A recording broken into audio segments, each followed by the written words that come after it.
সীমান্ত হত্যা, জোরপূর্বক পুশ ইন, চোরা কারবার বন্ধে আবারও একমত হলো বিজিবি বিএসএফ। তবে বিএসএফ এর হাতে নির্বিচারে বাংলাদেশি হত্যায় গভীর উদ্বেগ জানিয়েছে বিজিবি মহাপরিচালক মেজর জেনারেল মোহাম্মদ আশরাফুজ্জামান সিদ্দিকী। আত্মরক্ষার জন্য সীমান্তে গুলি চালানো হয় বিএসএফ মহাপরিচালকের এমন ব্যাখ্যার সঙ্গে দ্বিমত পোষণ করে পাল্টা প্রশ্ন তোলেন বিজিবি মহাপরিচালক। সাদিয়া কানিজের রিপোর্ট। সীমান্তে বিএসএফের গুলিতে চলতি বছর প্রথম ৭ মাসেই প্রাণ যায় ২২ বাংলাদেশির। আইন ও সালিশ কেন্দ্রের হিসেবে ২০০৯ সাল থেকে গত ১৬ বছরে বিএসএফ হত্যা করেছে ৬০৭ জন বাংলাদেশিকে।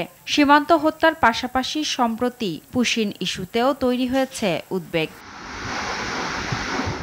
এ অবস্থায় গেল ৪ দিন ধরে চলা ৫৬তম বিজিবি বিএসএফ সীমান্ত সম্মেলনে বর্ডারে হত্যা, চোরাচালান, মানব পাচার, পুশিন, সীমান্তে উন্নয়ন কাজ নিয়ে আলোচনা হয়। সম্মেলনে বিজিবি মহাপরিচালকের নেতৃত্বে ২১ সদস্যের প্রতিনিধি অংশ নেন। বিএসএফ মহাপরিচালক ১১ সদস্যের নেতৃত্ব দেন। সম্মেলনের শেষ দিন যৌথ সংবাদ সম্মেলনে সীমান্তে হত্যাকাণ্ডের অভিযোগ অস্বীকার করে বিএসএফ মহাপরিচালক বলেন, আত্মরক্ষা ছাড়া সীমান্তে গুলি চালায় না বিএসএফ। তবে কিভাবে নিরস্ত্র নারী শিশু হত্যা হচ্ছে এ নিয়ে প্রশ্ন তোলেন বিজিবি মহাপরিচালক। চলতি বছরের প্রথম ৬ মাসে ৩৫ জন বিএসএফ সদস্য গুরুতর আহত হয়েছেন অনুপ্রবেশকারীদের ধারালো অস্ত্রের হামলায়। সীমান্ত এলাকায় বিএসএফ সদস্যরা প্রথমে সতর্ক করে শেষ পদক্ষেপ হিসেবে গুলি ছোড়া হয়।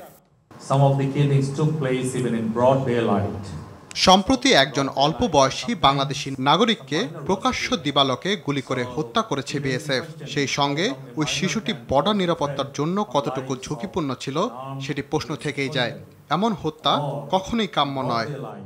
গত কয়েক মাসে ২০০০-এর বেশি মানুষ বাংলাদেশে পুশিন হয়েছে। এ বিষয়ে বিএসএফ মহাপরিচালক জানান, সীমানা অতিক্রম করায় ভারতীয় আইন মেনেই তাদের বাংলাদেশে ফেরত পাঠানো হচ্ছে। শুধু যারা অবৈধ অনুপ্রবেশকারী তাদেরই নিয়ম মেনে পুশিন করা হচ্ছে। বেশ কয়েকজনকেই বিজিবির হাতে তুলে দেওয়া হয়েছে। এই সংক্রান্ত কেস যাচাই প্রক্রিয়া চলছে। বাংলাদেশ হাই কমিশন সহযোগিতা করছে। দুপক্ষের পারস্পরিক আস্থা ও বিশ্বাস বাড়াতে বিভিন্ন কার্যক্রম চালুর প্রস্তাব দিয়েছে বিএসএফ। এতে বিজিবিও সম্মতি জানিয়েছে।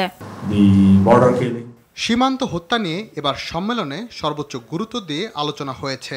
সীমান্তে মারণঘাতী অস্ত্রের ব্যবহার বন্ধ, ঝুঁকিপূর্ণ এলাকায় রাতে টহল জোরদার করে সীমান্ত হত্যার পুনরাবৃত্তি যেন না ঘটে সে ব্যাপারে প্রতিশ্রুতি পুনর্ব্যক্ত করা হয়েছে। সাদিয়া কানিজ, RTV, ঢাকা।